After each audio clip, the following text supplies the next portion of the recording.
कोल्हापूर जिल्ह्यातील काही महत्त्वाच्या बातम्या आता आपण थोडक्यात पाहणार आहोत। त्यासाठी आता पाहूया संक्षिप्त बातम्या अर्थात फास्ट न्यूज।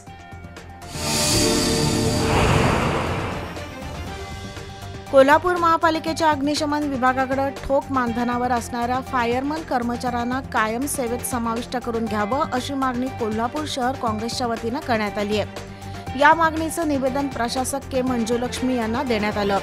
दरम्यान कोल्हापूर शहराची प्रभाग रचना कोणाच्याही राजकीय दबावाखाली होऊ नये, तसंच त्यात पारदर्शकता असावी अशी मागणी करण्यात आली। यावेळी काँग्रेसचे शहर अध्यक्ष सचिन चव्हाण, भूपाल शेटे, दुर्वास कदम यांच्यासह पदाधिकारी उपस्थित होते। गांधीनगरमधील 1,80,00,000च्या चोरीचा पर्दाफाश करण्यास स्थानिक गुन्हे अन्वेषण शाखेच्या पोलिसांना यश आलंय। या कामगिरीचं पोलीस अधीक्षक योगेश कुमार गुप्ता यांनी कौतुक केलं।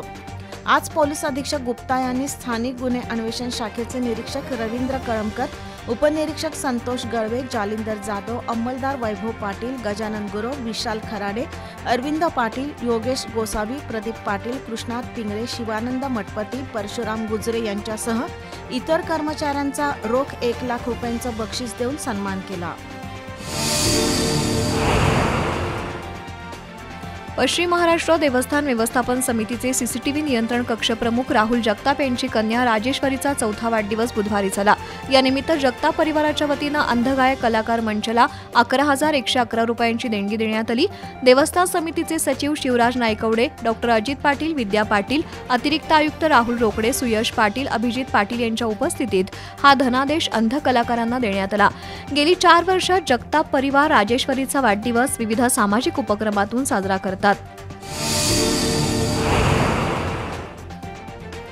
कोल्हापूर महापालिकेच्या वतीनं शहरातील 471 लहान नाले, 225 मध्यम नाले आणि चॅनेलची सफाई करण्यात आली आहे। त्यातून आजवर 45,500 टन गाळाचा उठाव करण्यात आलाय। त्यामुळे ढगफुटी सदृश पाऊस होऊनही नाल्यातील पाण्याचा निचरा व्यवस्थित झालाय असं महापालिकेच्या वतीनं सांगण्यात येत आहे। गेल्या आठवड्यातील पावसामुळे राजाराम बंधाऱ्याजवळ वाहून आलेला 50 टन कचरा एका दिवसात बाहेर काढण्यात आला। त्यातून महापालिकेच्या आरोग्य विभागानं आपली कार्यक्षमता दाखवून दिली आहे। इचलकरंजीतील जुन्या बस स्थानक परिसरात MS एंटरप्राइजेस नामक वाहनांच्या स्पेअर पार्ट विक्रीचं दुकान आहे। शुक्रवारी दुपारी दुकानाचे मालक 7 तेल संघ काही कामासाठी बाहेर गेले होते। त्यावेळी अज्ञात चोरट्यानं दुकानातील 16,000ची रोकड लंपास केली। चोरीचा हा सर्व प्रकार सीसीटीव्हीत कैद झालाय। याबाबत शिवाजीनगर पोलीस ठाण्यात गुन्हा दाखल झालाय।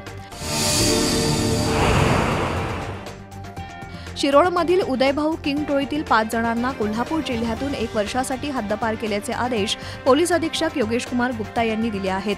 त्याची अंमलबजावणी कुरुंदवाड पोलिसांकडून झाली असून टोळी प्रमुख उदय पाटील, रवींद्र पाटील, विशाल कांबळे, प्रशांत पाटील, सुनील कुमार मगदूम अशा 5 जणांना कोल्हापूर जिल्ह्यातून बाहेर हकलण्यात आलं।